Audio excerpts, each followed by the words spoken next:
देखिए, कल 4 जून को सीएस की अध्यक्षता में तमाम भर्ती परीक्षाओं को लेकर बैठक हुई थी और भी कई मुद्दों के ऊपर बैठक हुई थी। उस बैठक में क्या निकल कर आया है अभ्यर्थियों के लिए, क्योंकि अभ्यर्थी आप सभी भर्ती परीक्षाओं से संबंधित है, तो आपके लिए क्या निकल कर आया है और आगे क्या होने वाला है, उन सब की अपन बात करेंगे। लेकिन उससे पहले मैं आपको बता दूं कि कल मैंने आपको जो 1 साल का वेटिंग नियम वाला वीडियो प्रोवाइड करवाया था, वो जैसे ही खबर निकल कर आई तो मैंने आते ही आपको तुरंत बनाकर प्रोवाइड करवा दिया था। लेकिन काफ़ी जो यूट्यूब के ऊपर भी मैंने देखा है और काफ़ी जो अभ्यर्थी हैं वो ट्विटर के ऊपर भी अलग अलग तरीके से सवाल पूछ रहे हैं। मेरे पास भी खुद पर्सनली टेलीग्राम पर भी डीएम आया है, व्हाट्सएप पर भी डीएम आया है। मैं आपको दिखाऊंगा, काफ़ी अभ्यर्थी कंफ्यूज है इस चीज़ को लेकर कि ये जो 1 साल वाला वेटिंग नियम है ये इस प्रक्रियाधीन भर्तियों में लागू होगा या आने वाली भर्ती परीक्षाओं में लागू होगा। तो मैंने इस वीडियो में आपको साफ साफ कहा था कि ये चतुर्थ श्रेणी कर्मचारी भर्ती में लागू नहीं होगा। हाँ, हमारा प्रयास है कि हम इसे चतुर्थ श्रेणी कर्मचारी भर्ती में लागू करवा पाए। इसके लिए सरकार से जल्द ही एक और परिपत्र भी जारी किया जा सकता है, ऐसा हमने कहा था।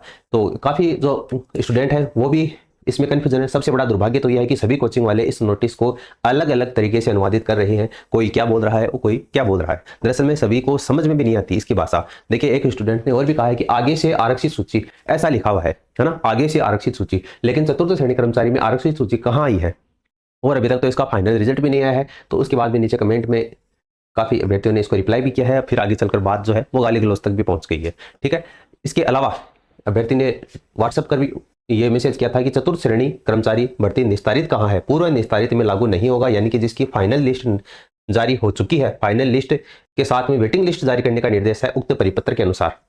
तो मैं आपको बता दूं कि आप भले ही चाहे कुछ भी कहो, ये जो नियम है वो फिलहाल के लिए इस परिपत्र के अनुसार चतुर्थ श्रेणी में लागू नहीं होगा। ट्विटर के ऊपर भी स्टूडेंट ने पूछा था कि चतुर्थ श्रेणी का भर्ती का निस्तारण नहीं हुआ है, तो मुझे इस भाषा के अनुसार लगता है कि ये जो नियम है वो चतुर्थ श्रेणी भर्ती पर लागू होगा। तो फिर मैंने इनको रिप्लाई करके कहा था कि नहीं लागू होगा, क्योंकि कार्मिक विभाग ने, हमने कॉल करके पूछताछ की है, कार्मिक विभाग में 1-2 व्यक्ति जानकार हैं, उनसे संपर्क करके बाद में इस नियम को क्रॉस वेरीफाई करने के बाद में ही आपको वीडियो बनाकर प्रोवाइड करवाया था। इसलिए आपको कोई भी वीडियो बनाकर प्रोवाइड करवाया जाता है तो उस पर आप थोड़ा सा विश्वास कीजिए, है ना। आपको हम अपनी तरीके से पूरी सही न्यूज़ देने का ही प्रयास करते हैं।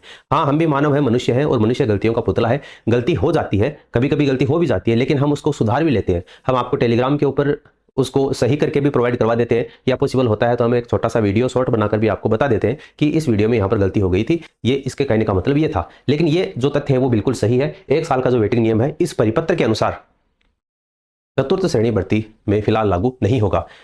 आप यहाँ पर देख सकते हैं न्यूज़पेपर की कटिंग, क्योंकि न्यूज़पेपर में छपा है, इसका मतलब उन्होंने काफ़ी रिसर्च की है, उसके बाद में छपा होगा। तो इन्होंने कहा कि देखो, अधूरी राहत, अधूरी का मतलब सीधा सही है कि 4th ग्रेड चतुर्थ श्रेणी समेत प्रक्रियाधीन भर्तियों में राहत नहीं है। ठीक है, और यही मैंने आपको उस समय कहा था। जैसे ही नोटिस आया, आते ही मैंने तुरंत आपको वीडियो बनाकर प्रोवाइड करवा दिया था और उसी समय बता दिया था कि प्रक्रियाधीन भर्तियों में यह लागू नहीं होगा। आज या आज के बाद में जिस भर्ती का विज्ञापन निकलेगा उस विज्ञापन में ये 1 साल का वेटिंग नियम लागू होगा। नई भर्तियों में 1 साल में खाली होने वाले उस भर्ती की वेटिंग लिस्ट से भरे जाएंगे। सरकार ने आगामी भर्तियों में सरकारी नौकरी के लिए 1 साल के भीतर किसी कर्मचारी की मृत्यु हो जाती है, इस्तीफा दे देता है या पद से उसको हटा दिया जाता है, तो जैसे ही रिक्त पद होता है तो 1 साल के अंतर्गत वेटिंग नियम का जो नियम है वो लागू कर दिया गया है। हालांकि सरकार ने साफ किया है कि ये पुरानी या प्रक्रियाधीन भर्तियों में ये नियम लागू नहीं होगा। ठीक है, यानी कि जो पहले जिनका फाइनल रिजल्ट आ चुका है उस पर अभ्यर्थी अब क्लेम नहीं कर सकते कि ये नियम लागू हो गया है, तो हमें पुरानी वाली भर्ती है उसमें भी राहत दी जाए। और जो प्रक्रियाधीन भर्ती हैं, जो आपकी ग्राम सेवक की है, इसके अलावा आपकी जो भी लाइब्रेरियन की भर्तियां चल रही हैं, ठीक है, रीट वाली जो भर्ती चल रही है, चतुर्थ श्रेणी की चल रही है, और भी अनेक भर्तियां हैं, उनमें यह लागू नहीं होगा। इस संबंध में गुरुवार को कार्मिक विभाग ने आदेश जारी किया है और मैंने आपको बताया था कार्मिक विभाग में हमने क्रॉस वेरीफाई करके ही आपको न्यूज़ है वो प्रोवाइड करवाई थी। कार्मिक विभाग की सचिव अर्चना सिंह द्वारा जारी परिपत्र में कहा गया है कि इससे भविष्य की भर्तियों में अभ्यर्थियों को लाभ मिलेगा, जबकि वर्तमान में चल रही 4th ग्रेड कर्मचारी की जो भर्ती है और उसके सहित अन्य जो प्रक्रियाधीन भर्ती है वो बाहर रहेंगे। ठीक है, जिन मामलों का निस्तारण हो चुका है अथवा जो भर्ती प्रक्रिया पुराने नियमों के तहत संचालित हो रही है उन पर नए प्रावधान लागू नहीं होंगे। ठीक है, अब नए पद भरने की नई भर्ती की जरूरत नहीं है, 1 साल के वेटिंग नियम के अनुसार ये लागू हो जाएगा। और पुराने नियमों में काफी खामियां थी जिसको चलते हुए अब इस नियम को संशोधित किया गया है। ठीक है, तो चतुर्थ श्रेणी कर्मचारी भर्ती में यह नियम लागू नहीं है। ठीक है, और कोई अगर अपडेट आता है तो वो सूचना आपको प्रोवाइड करवा दी जाएगी। ठीक है, और आप हमारे इस ट्विटर अकाउंट को भी ज्वाइन कर लेना। ट्विटर पर मैंने आपको जैसे देखिए 15 घंटे पहले मैंने आपको ये बता दिया था कि ये प्रतीक्षा सूची जारी करने का नियम है, ये यहाँ पर लागू हो गया है। और यहाँ पर देखिए 14 घंटे पहले मैंने आपको ये भी बता दिया था कि 4th ग्रेड में वेटिंग नियम लागू नहीं किया गया है।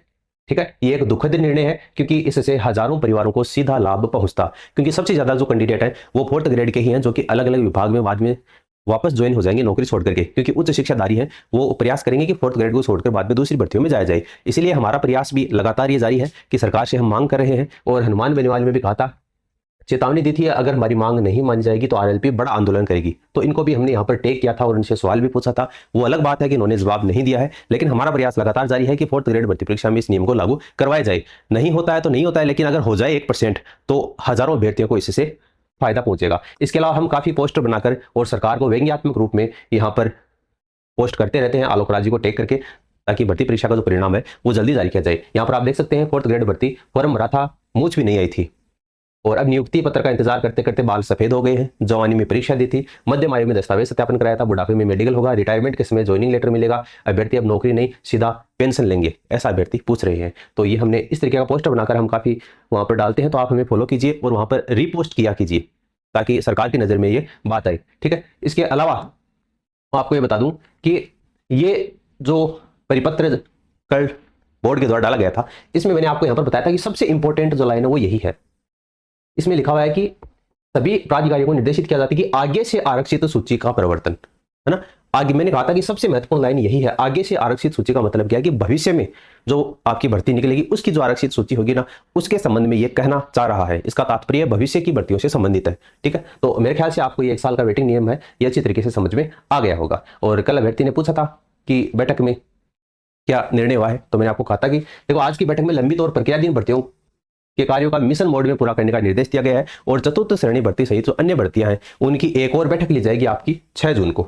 ठीक है, सीएस सचिव के द्वारा यहाँ पर 6 जून को, यानी आज 5 तारीख हो गई, और 6 जून को फिर से एक बैठक होगी। उसमें कोई 4th ग्रेड का या अन्य भर्ती परीक्षाओं का कोई ना कोई उसमें परिणाम आता है तो वो आपको बता दिया जाएगा। ठीक है, बाकी ये जो बैठक संचालित हुई थी इसमें ये 3 मुद्दे हैं वो मुख्य रूप से हाईलाइट हुए थे, जिसमें ये 2 तो हमारे किसी काम की है नहीं, और ये एक है लंबित और प्रक्रियाधीन एक्शन पॉइंट को मिशन मोड में पूरा किया जाए। ठीक है, समीक्षा बैठक के दौरान मुख्य सचिव ने विभिन्न विभागों के सभी एक्शन पॉइंट की प्रगति और बारीकी से विश्लेषण किया। तो अब 6 जून को बैठक होने वाली है, और उसमें इस विश्लेषण का क्या तोड़ निकाल कर वो पेश करते हैं ये आपको बता दिया जाएगा। आप हमारा टेलीग्राम चैनल है उसको भी ज्वाइन कर लेना, क्योंकि कोई भी लेटेस्ट अपडेट आता है तो वो सूचना आपको यहाँ प्रोवाइड करवा दी जाती है। जैसे 1 साल वाला वेटिंग नियम है वो यहाँ पर आया था, ठीक है, कन्फर्म हो चुका है कि वो अब नई भर्ती परीक्षाओं में लागू होगा, चतुर्थ श्रेणी से लागू नहीं होगा। तो ये मैंने आपको यहाँ पर डालकर बता दिया था। ठीक है, तो इस तरीके का कोई भी अपडेट आता है, कोई भी छोटा मोटा अपडेट, तो सूचना आपको यहाँ पर टेलीग्राम पर सबसे पहले प्रोवाइड करवा दी जाती है। आपको क्या लगता है ये जो 1 साल वाला वेटिंग नियम है ये आगे आने वाली भर्ती परीक्षाओं के लिए सही है, या इसको चतुर्थ श्रेणी भर्ती परीक्षा में भी शामिल किया जाना चाहिए? आप अपनी जो राय है वो नीचे कमेंट सेक्शन में लिख सकते हैं। मिलते हैं नेक्स्ट वीडियो में, धन्यवाद।